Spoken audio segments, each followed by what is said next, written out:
Hello, everyone. Uh, it is finally Monday of the penultimate week of class. I am thrilled at not having to wake up this early. Um, Hopefully, you are all an appropriate amount of thrilled as well. Um, Before we start, uh, I have mentioned this in lecture, and I think I mentioned this on Piazza as well. But if you go on My Purdue, the final exam is listed as being at 8 a.m. on Friday, like the last Friday of class, August 2nd or whatever. I do not want to be up at 8 a.m. proctoring. I don't think anyone wants to take the exam at 8 a.m. Um, so right now, what I think I'm going to do is release the exam. I'll have it be like take home or whatever, and release it on like Wednesday morning or something. And then just give you until Friday at midnight Eastern to submit it. So you don't have to worry about um, showing up at a particular time or like setting up an alternate time to take the exam or whatever if you can't make it to normal class time or whatever. Do we have class up to Tuesday next week? Yes. Yes, we do. Um, in particular, we will likely continue to have class on Wednesday and Thursday as well, um, just because I will probably want to talk about random extra stuff that I think is cool. You won't have to show up. I mean, at no point do you have to show up, but I will be here in the Zoom, um, and I will happily talk to myself about random cool things, um, as well as anyone who is interested in listening. So, uh, yeah, as far as I'm aware right now, uh, no classes are canceled for the purposes of the final exam.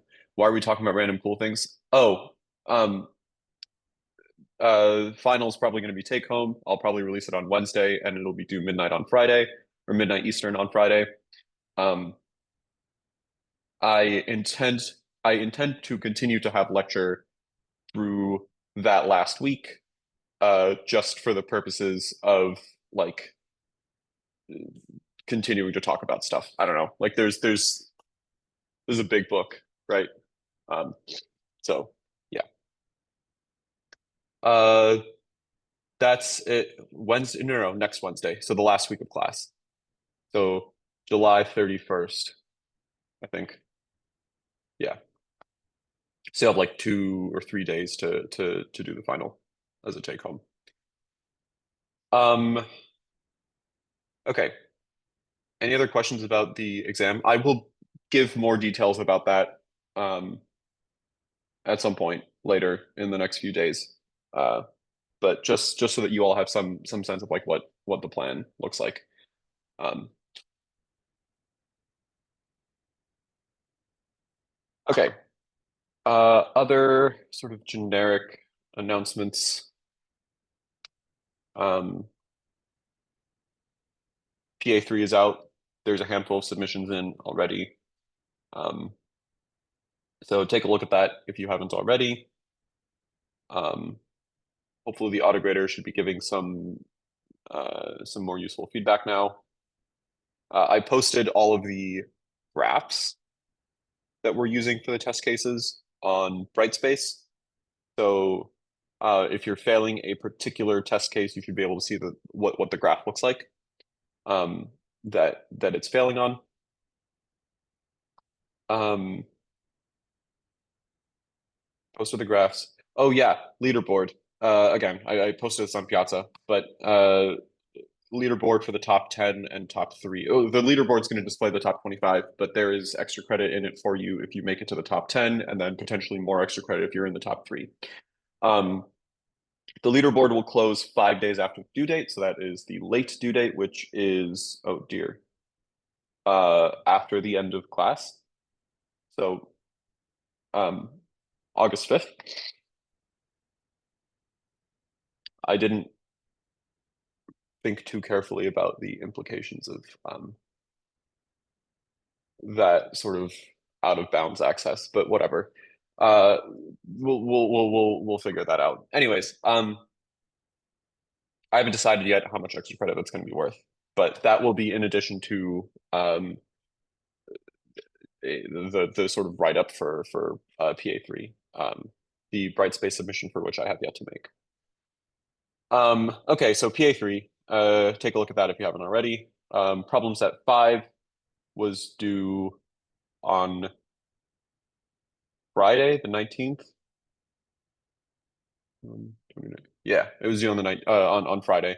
The late due date is until Wednesday, so if you haven't done that, make sure you do that. I will be releasing problem sets 6 and 7 together probably in the next day or two. And that will be so 6 will cover like graph stuff that we've already talked about. 7 will probably cover other graph stuff that we haven't talked about yet, and we'll maybe talk about this week. And that will be like all part of that will be extra credit at least. This is in lieu of having them be 2 separate problem sets, just because I didn't get around to releasing PSET 6 in time. Midterm grades were released on Friday night, Saturday morning, something like that. As a reminder, you have 1 week from the release date to file any regrade requests. So that is the end of this week. So by this Friday, the 26th, any regrade requests that have been filed so far have been answered, responded to as of like 10 minutes ago.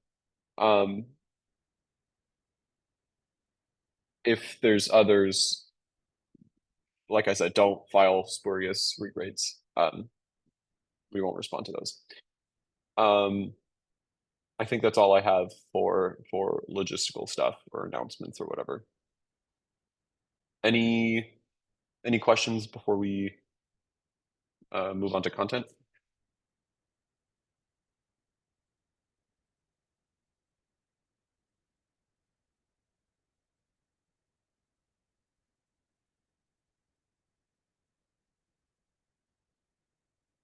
No questions?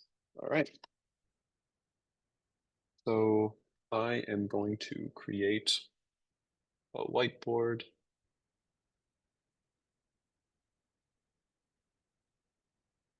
Okay.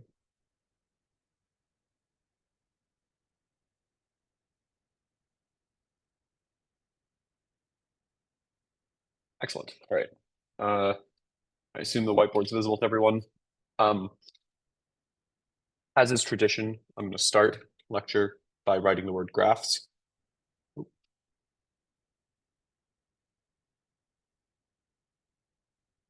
Okay. I realized after class on Friday that there were some subtleties of Dijkstra's that I kind of didn't that I feel I didn't fully explain, or that I maybe glossed over. So maybe let's start by talking about those. Right. So if you remember, I guess let's see.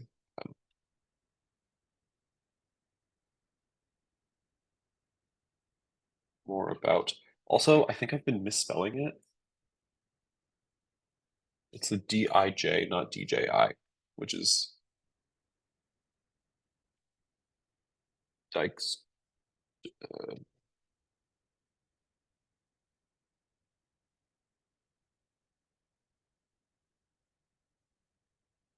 Yeah, cool. Okay.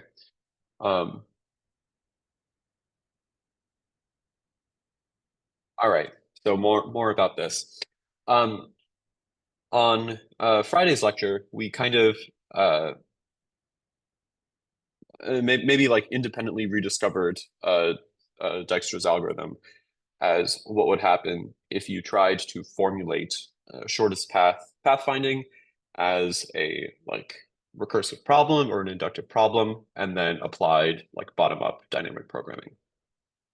But it turns out there's like there's a little bit that we missed, or that I think I mentioned but didn't really explain, or a little bit that like we could do better with. And so maybe for the purposes of illustrating that, I will start with an example graph. And I'll leave the weights off for this one.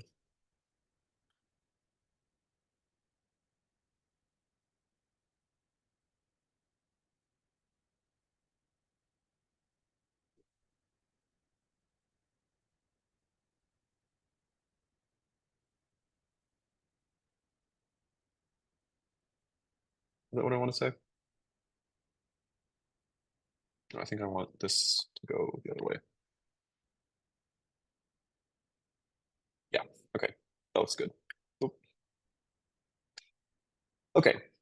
Um, so suppose we've got a graph like this, right? I've got 5 vertices, I've got some edges, um, and the sort of interesting bit of this graph is the fact that I have two distinct ways to get to D, or I can go A, B, D, or I can go I can route via C and go A, B, C, D, right?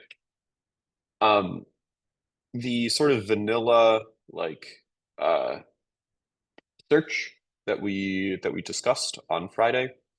And so suppose A is my source vertex, right? The place where I start. Um, so obviously I start by enqueuing A, I DQ A, I enqueue B, and I keep track of like the distance to B, and maybe I mark A as B's predecessor. And then I look at C and D, right? But I look at these in some particular order, so maybe I look at C first. Maybe this is better to do in pen instead of the laser. Um, so look at A, its distance is 0, its predecessor is null. Um, I look at B, its distance is, oh, I am going to need weights, aren't I? 2, 3, 4, 5. Okay, let's call this like W0, W1, W2, W3, and W4. The distance from the sort of distance from A to B, we mark as W0, and we mark the predecessor of B as A. Now we have a choice, right? We can look at C first or we can look at D first. Um, let's say we look at C first, right? For no good reason, let's say visit C first. Right, so we visit C, we mark its distance as B plus W1, so that's going to be W0 plus W1, and its predecessor is B. And then we visit D. Is that right? Yeah.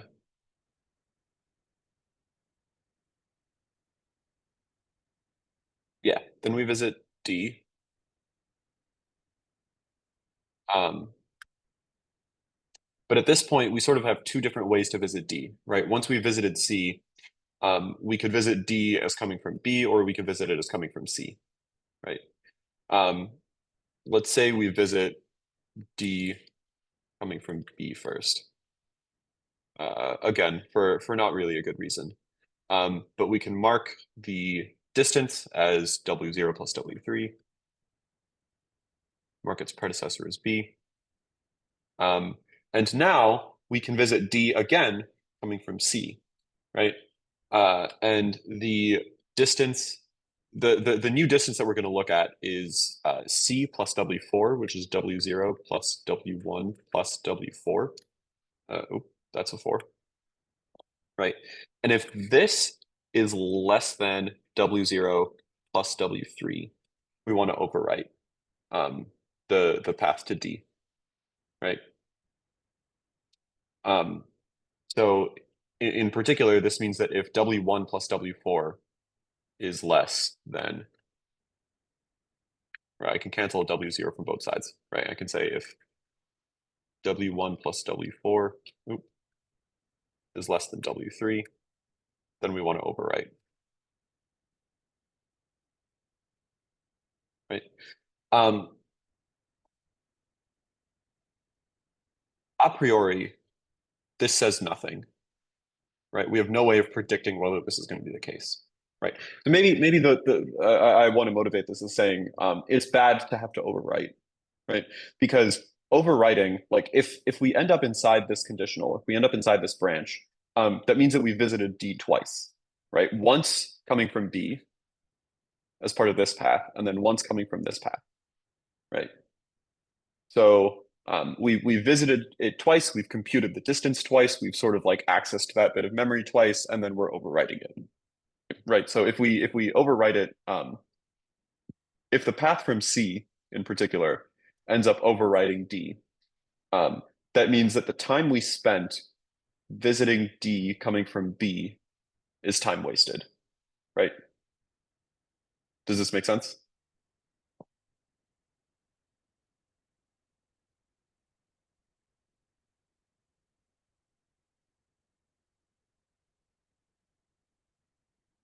Ooh, what was that? There we go. Okay. Um, so I mean, obviously it's still correct, right? We can visit them in any order, and as long as we sort of relax the path correctly, as long as we update the minimums correctly, we will still get the correct result at the end, right? But maybe, for example, in the context of Project 3, you might care about making your pathfinding as efficient as possible, or right, like if your graph is huge or if the degree of each vertex is enormous, then you might not want to visit things spuriously. So it would be nice if we had a way of kind of keeping track of what to do first, right? Um, and yeah, like I said, a priori, if all we know is that we want W1 plus W4 to be less than W3, this doesn't say anything, right? But if we also happen to know that all of our weights, if all the edge weights are non-negative, then we can say something else, right? In particular, if if all of these edge weights are non-negative, then W4 is in fact non-negative, right? Which means if W1 plus W4 is less than W3, then W1 itself must be less than W3, right? And so, as a matter of fact, once we are at once we're at B and we're deciding whether we want to visit C or D, right? Um,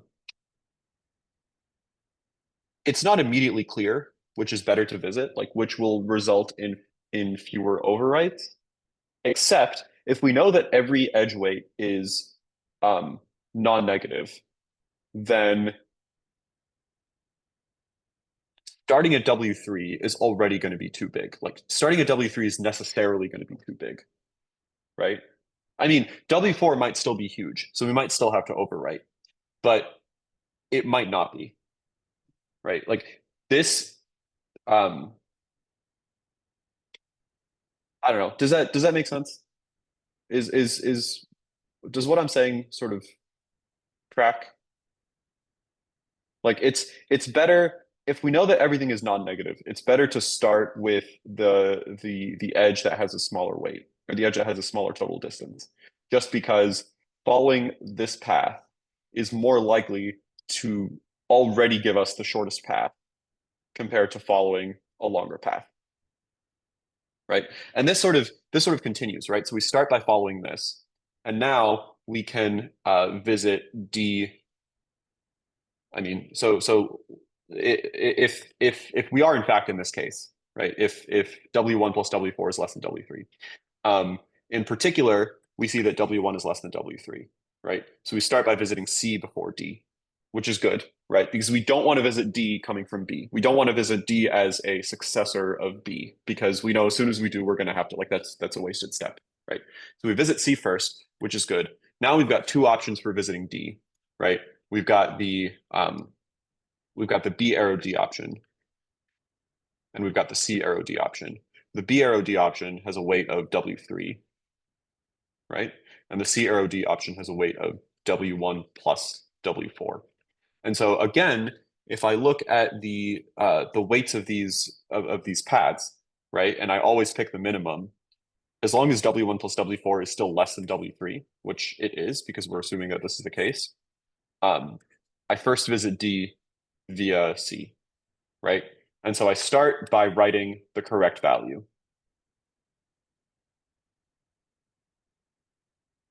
right?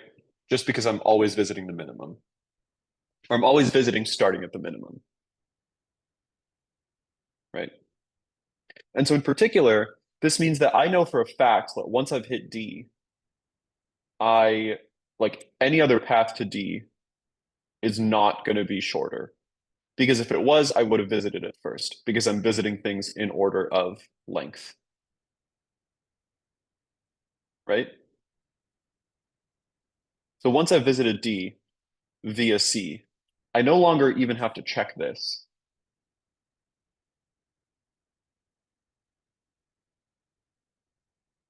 which saves me the step, right? Obviously, it saves me the step of like checking this one first and then visiting via C and then sort of overwriting this, right? But also, if I visit via C first, I know for a fact that I've already found the shortest path to D so far, and so I don't have to visit D from something else, right? I can mark D as being finished. I can mark it as being done, right? Which also just saves me the step of having to look here. Do people believe me on this? This kind of like takes a minute to think about. So maybe I'll give you a minute to digest this. But let me know if there's like let me know if that seems confusing because that's an important point.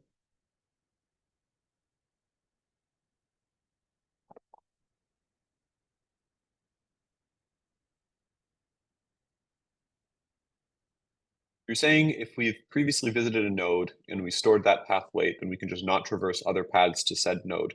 Yes, assuming everything works nicely, right? Assuming that we can sort of first of all, assuming that all edge weights are non-negative, right? And we'll look at what happens if that's not the case. And then assuming that we visit nodes in increasing order of their distance from the source, right? Because if we've already visited a node and we're visiting them in increasing order of their distance from the source, then that means the path along which we visited that node is necessarily the shortest path. Because if there was a shorter path, we would have visited it first, right? This is proof by contradiction, maybe, or proof by negation. I don't know.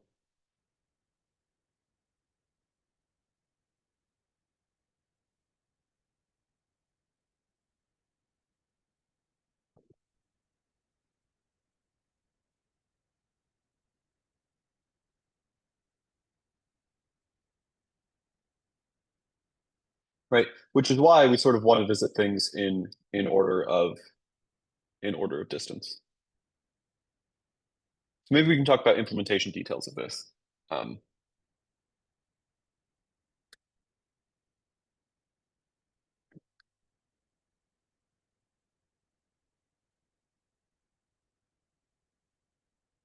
Um, okay, so there's well, actually, okay, maybe it's better if I first like if this path if W4 has a negative weight, right? If it's like -3 or something like that, then D might still be a shorter path, even if this is like 10 and then 3, right? This could be like, oh, I picked bad numbers. If this was like 4 and then 3, and then this was like -3, right? Then B to C to D is going to be 1, but B to D is going to be 3. So it's still better to go via C. But when we're at B, we don't know that we're going to visit D immediately because we see the 3 here, right?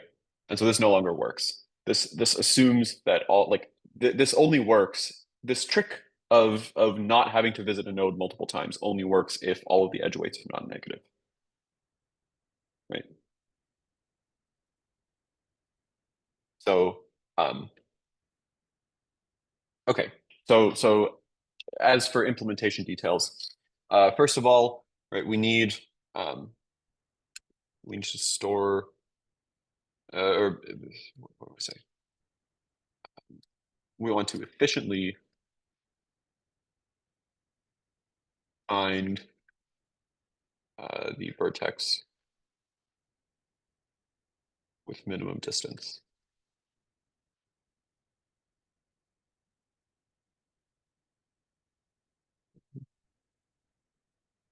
from the source, right? So I can think of this as like I have like a frontier of things that I'm exploring. So I start with just A, then I've got B, then I've got C and D, right? And once I've got multiple things, I guess I'm storing like A corresponds to 0, B corresponds to W1, C corresponds to W uh B sorry, W0. You know what I mean, right? This is W1, uh this is W0 plus W3, right? Now I've got like a list of vertices and potentially a long list of vertices, right? Maybe I'm branching at every step or something like that, right? Like, so I visit this node and all of a sudden I've got these two. I visit this one and all of a sudden I've got all of its children, right? So I might have like a long list of potential next vertices to visit. And each of them has a corresponding distance from the source, right?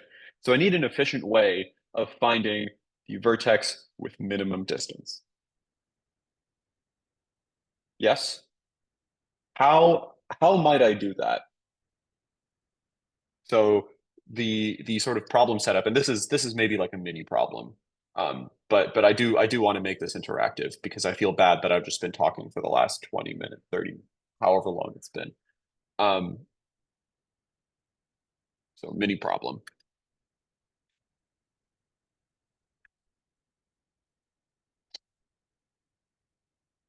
I have a collection of vertices and distances. How do I find the vertex with minimal, maybe how do I find a vertex with minimal distance?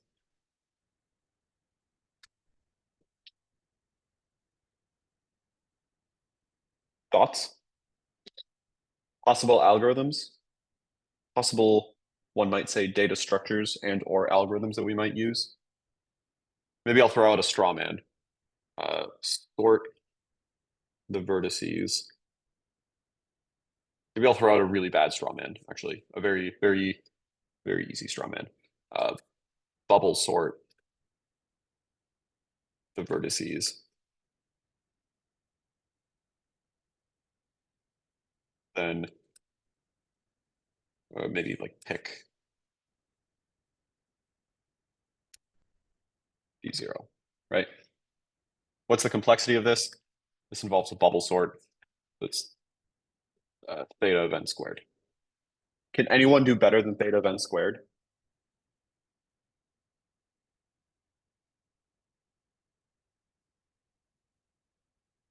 Heapify, running minimum.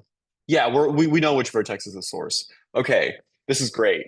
We've got two competing answers, heapify and just like a waterline minimum algorithm. Okay, so uh, let's write these down. Heapify and find min O then. Okay, I'm gonna see voting. Oh, this is so cool. Okay, create voting session. Votes per person, one. Uh, Wait, how do I? Okay, never mind. I saw that voting was a thing and I thought it would be cool to like vote, but I can't figure out how to set this up. So, uh, rain check on that one. But who thinks oh cool, someone drew a check mark. I guess one's in the chat if you think Heapify is the right answer, two's in the chat if you think Findman is the right answer.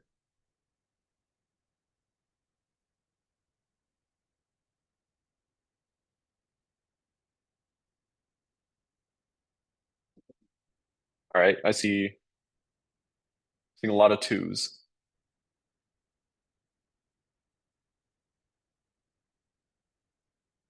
This is actually incredibly funny. So I see a whole bunch of twos. The person who suggested Heapify voted two. The person who suggested Find Min voted one. Why have both of you swapped? Either of you want to explain?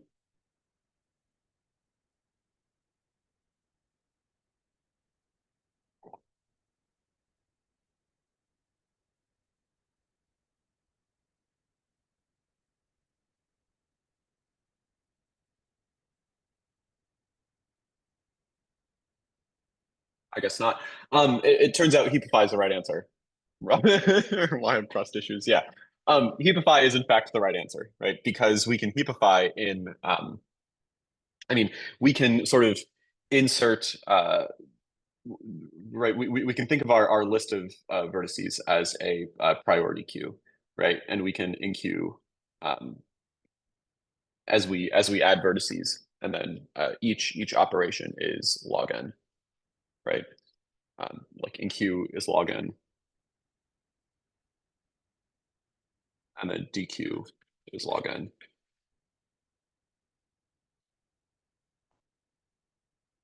Um, and the idea here is we enqueue with the priority being like distance from source,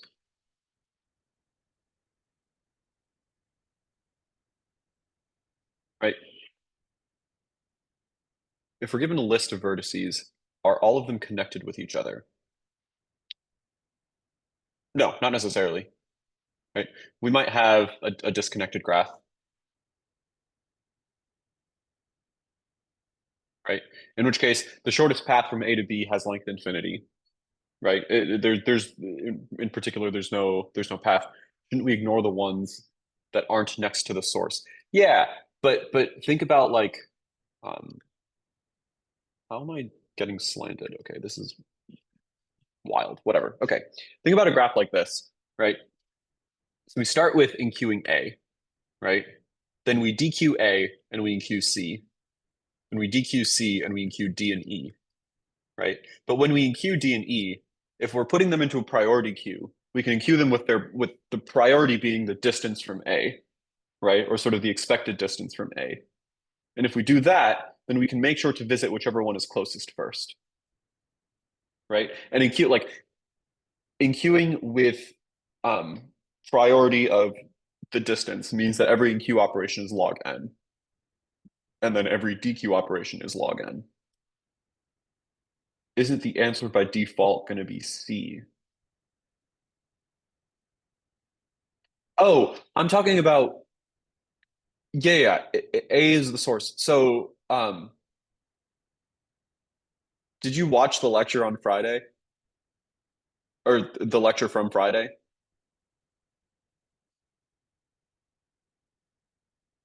The idea is we want to find, let's say, like D and E both point to F, right?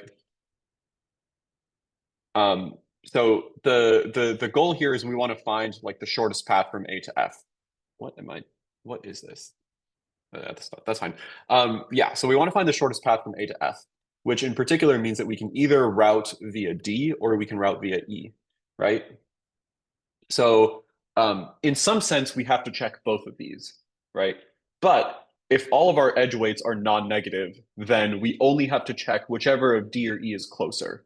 Because if the or like we only ever have to check the one that's closer, like whatever node is closest, right, or whatever vertex is closest on the sort of frontier, right? Um, yeah. So hopefully that makes sense. Um, but yeah, so if we just use a priority queue, this all works, right? Um, in terms of not visiting a vertex multiple times, um, we still have this that like just using a priority queue doesn't fix everything, right? Because we still have this issue of, let me see if I can draw this correctly, or if I can like correctly come up with an example. So let's say I've got A, which goes to B, and C. Maybe B also goes to C, and then B goes to D. Yeah. Yeah, this is what I want. Okay, I'm gonna give these weights. This is gonna be a 1, this is gonna be a 2, this is gonna be a 3, and this is gonna be a 4. Okay, let's pretend this is pretend this one works. Okay. So um if all I've done is decide to use a priority queue instead of a regular queue for visiting vertices, um, and I try to run the algorithm on this particular graph, right? What happens is I start by queuing A at a distance of 0, right? Just write A, B, C, D, along with their distances and their predecessors. So every other distance is currently infinity. Um, the predecessor of A is null. Um, so now my frontier consists of B and C, right? Uh, B is a distance of 1, C is a distance of 2. So let me visit B first. I've got a priority queue, so I can do this efficiently. I visit B, and I mark its predecessor as A. Now my frontier is CD, right? But I've got this path from B, which says C is at a distance of, ooh, pretend I wrote a 5 there, right? So now I've got this is what I want.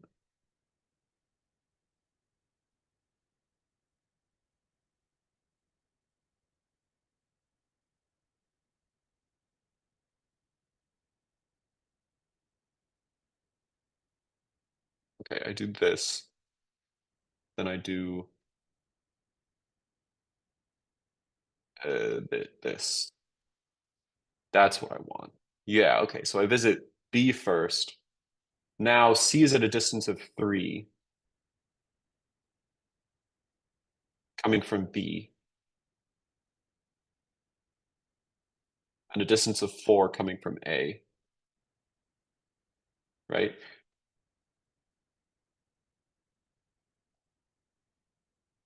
So I want to make sure to visit C via B first, right?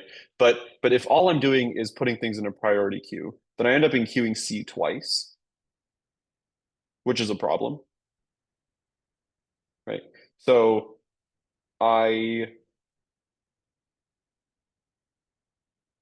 what do I want to say here? Okay, so we visit C via B, right? Put this, mark that. And now we've still got C to visit via A, right? Yeah, this is it. We've still got C to visit via A, and we've got D to visit via B, right? The distance from A to C is 4, and the distance from B to D is, or the total distance here is 6, right? Um, the distance of D from A, if we take the path going through B, is 6, right? Because it's 1 plus 5. So our priority queue tells us that we should visit C first, except for the fact that C has already been visited. And so if I visit C again, this is going to be a wasted step because like I'm going to take the step, I'm going to notice what the distance is for, I'm going to access the thing, and then I'm going to say, okay, there's no point in doing this, right? So not only do we want to access things in a priority queue, we also don't want to bother um, in queuing something that's already been visited, or we don't want to bother expanding into a node that has already been queued, right?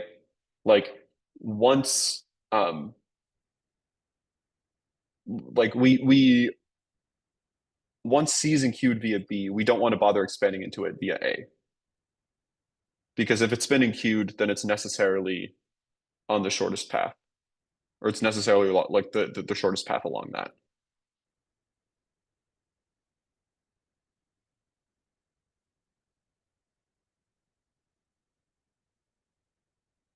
If the weight from A to C were 2.5, would A to C not have been considered? If the weight from A to C were 2.5. If the weight from A to C were 2.5, it would have been considered first, right? Because remember, the weight we're looking at is not the weight of the edge, it's the total weight of the path, right? So when we enqueue B to C, we don't enqueue it with a priority of 2, we enqueue it with a priority of 3 because it's the weight of the edge plus the distance to B, right? So it, anything coming from A happens to be very easy because the distance from A to A is 0. But we're enqueuing things with like the total distance from A, not just the we're not just visiting like the shortest edges first, right? Um, so anyway, this leads us to potentially a, a new, maybe better algorithm, right? We're sort of still building up to Dijkstra's, to be clear, or Dijkstra's. I don't know. We're still building up to that. But hopefully I've motivated the priority queue aspect of this. I hope to now motivate the like, I don't know, hash table aspect of this, right? So we can start by like enqueue enqueue all vertices Dijkstra. That feels wrong. I don't know how to explain. That might actually be right. I don't know. Um, anyway, we start by enqueuing all vertices uh, with priority infinity, right? They're currently all at a distance of infinity because we don't know any better. Um, except the source is at 0. That is step 1. Step 2, while the queue is not empty,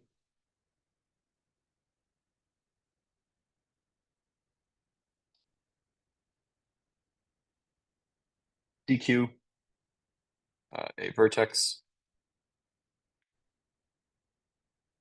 Maybe I'll call this vertex. I guess I'm really just writing pseudocode here. Dequeue a vertex called V for each V to U such that U is in the queue. Change the priority of U to be the distance to V plus the weight of this edge, right? And now when we dequeue the next vertex, it's automatically going to be like we've gotten rid of V from the queue. That's no longer there. And every unvisited vertex that has a path that admits a path from V is now at a finite weight, at a finite priority in the queue. So whichever unvisited vertex, broadly speaking, like all the queue consists of all vertices to start, or all vertices that have yet to be explored. The ones with a finite path, or the elements of the queue that have a finite priority are the ones that admit a path from something that we've already explored, right? So those are the frontier. And so if we dequeue something, it's necessarily going to be one of the ones with finite priority, as long as we still have a frontier to explore. And so we're always going to pick the closest thing on the frontier, right? And then we sort of by picking it, we remove it from the queue, so it's no longer in the frontier, and then we enqueue all of its unexplored vertices, like or we not enqueue, but we like decrease the priority to of all of its unexplored vertices that are still in the queue, make them finite, and therefore add them to the frontier, right? So now the queue isn't just representing the frontier. If the queue is sorted by path length, not vertex index, is there an efficient way to check if U is in queue? That's a really good question. Um, that's sort of the next bit, right? Um, use a hash table. So in addition to this queue, right? If we ignore efficiency for a minute, right? This works. right? The queue represents not just the frontier, but all unexplored vertices, and then the finite elements of the queue represent the frontier. We can check to see if a vertex is in the queue just by scanning through it and seeing if it's in there. Of course, that kind of uh, throws away any like gains that we're getting, right? So we could instead, in addition to this queue, maybe say 1.5 initialize a hash table with all vertices, right? And then when you dequeue a vertex, remove it from the table, right? That way, such that U is an element of Q corresponds to checking U is in the table, which we can do in amortized theta of one time.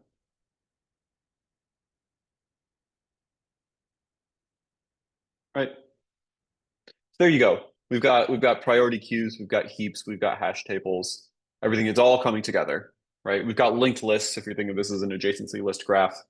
Um, we've got arrays because we always have arrays. I don't know. This is everything, right? This is everything we've learned. Um, but yeah, so we could use a hash table for this. If the graph is very big, like it has a lot of vertices, but the size of the frontier never gets very big. Like imagine a graph that's like something like this, right? And I just keep crisscrossing, right? And maybe this goes out, say it's finite because I'll talk about infinite graphs in a minute, but let's say it's finite, right? And this goes out to like 1 million vertices, right?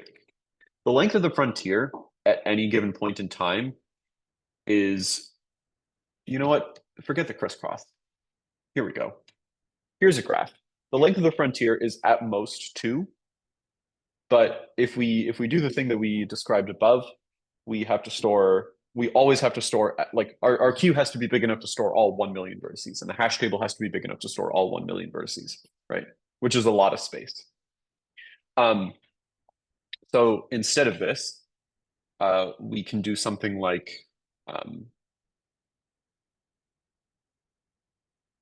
what do I want to say?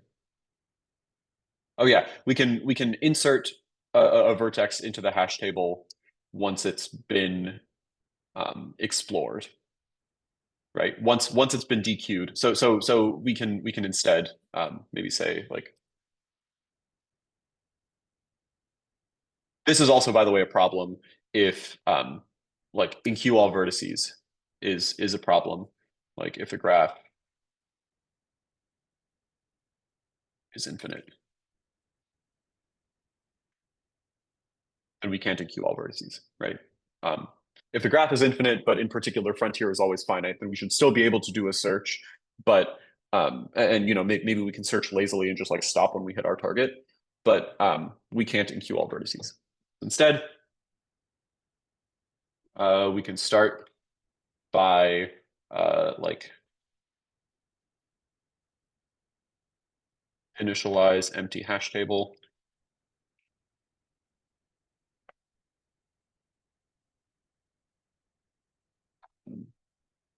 Initialize a queue with source at priority 0, and then while I'm just going to call it a capital Q is not empty, dequeue a vertex, add the vertex to the table, and then we can say for each v to u such that u is not in the table, do the same stuff as before, right? And so now the queue only ever represents the actual frontier that we're exploring. The table represents everything that's been taken out of the queue, and uh, we're fine, right? On average, we just flip the condition. And this way, if the graph is infinite, obviously, if the vertex you're looking for is it doesn't admit like a finite path from the source, then um, nothing you do is going to work anyways, right? But like you're never going to find a path because there's no way to like represent this path with a finite amount of memory. But if the vertex you're looking for on an infinite graph is a finite distance from the source, then this procedure will terminate after a finite number of steps. And so in particular, the table will never have to be infinite, right? So this works well for finite graphs. This also works well if like, again, if the frontier is not too big, then the queue's never, or if the maximum frontier size is not too big, then the queue's never going to get to be too big. And if the vertex you're looking for is maybe not that far away, even if the graph is huge, the table's not going to have to be too big, right? So you sort of get like, I don't know, this is better, right? This is sort of an optimization on top of the previous thing. And with that, I am finally done talking about Dijkstras.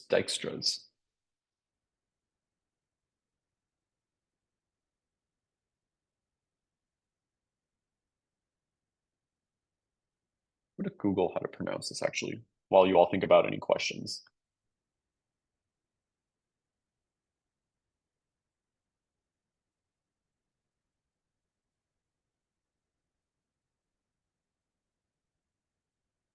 Dijkstra?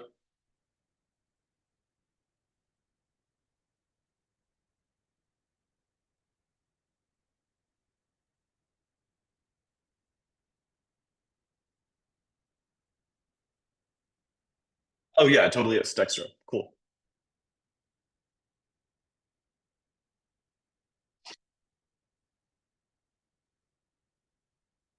All right. Any questions on that?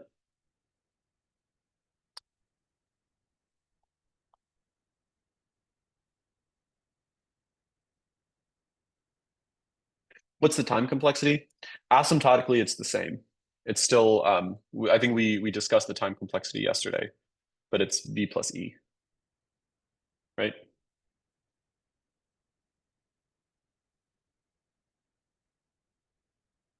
V plus e times log v because we're using a priority queue.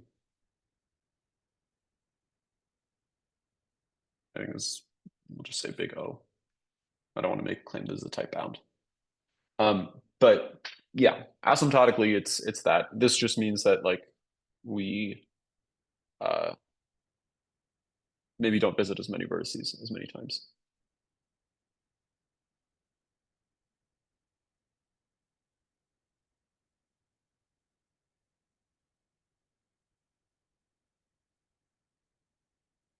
Right? You can think of this as like uh, the V comes from um, the fact that we have to initialize a queue. The E comes from the fact that we visit every edge once on average, right? Um, and then the log V comes from every step we take involves an enqueue or a dequeue operation, which is log V. Or log n, where n is the size of the queue. Yeah, so these optimizations don't necessarily change with complexity, but they do change like the amount of time it might take.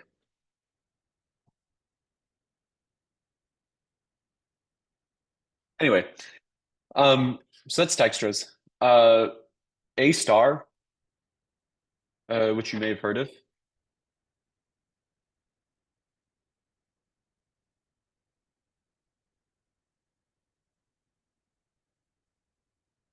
except we augment it with a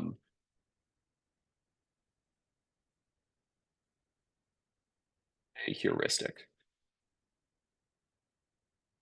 right? So we'll talk more about what this means on Tuesday. But just for like a quick preview, the general idea is when we enqueue, instead of enqueuing um, like U with a priority of let's say the distance to V plus the weight of the edge from V to U, we enqueue it with a priority of the distance to V plus some heuristic function applied to U plus the weight of the edge from V to U. And the vibes that you should get from this heuristic are this estimates the distance from U to a target, right? Of course, we don't know the distance from U to the target because if we did, we would be done. Like that would tell us the shortest path, right? Or that would tell us the length of the shortest path, which is very hard to do non-constructively. So we would probably know the shortest path as well. Um, but the idea is sometimes you have a very cheap estimate, right? Like you have a way of kind of putting a bound on what that distance might look like. And so if your heuristic is a good enough estimate, and we'll talk about what good enough means, but this then becomes an estimate of the path length, right? So if you think about like source, target, some V, some U, right? We've got some crazy path that takes us to V. We've got some crazy path that we don't even know about that goes from U to T. And then we've got this one edge, right? And this we've already calculated as D of V. This we know is the weight of this edge from V W, the weight of the edge from V to U. And then this is kind of like H applied to U, question mark, question mark, question mark. We don't actually know what this is, but we can estimate it. And so the sum of these three is kind of an estimate for the length of this overall path, right? And so the idea is with this heuristic, even if we've got multiple U's, maybe like U1 and U2 or something, that are both the same distance away from S, if we have a good way of like cheaply estimating which one's going to be closer to T, we can visit that one first, right? And sort of uh, more aggressively go towards the target that we care about. Right? Yeah, I think maybe that's all I want to say about A star. Uh, cool. Any questions? There's no attendance poll for today. There will be one tomorrow. Any questions? I'm going to stop the recording. You are all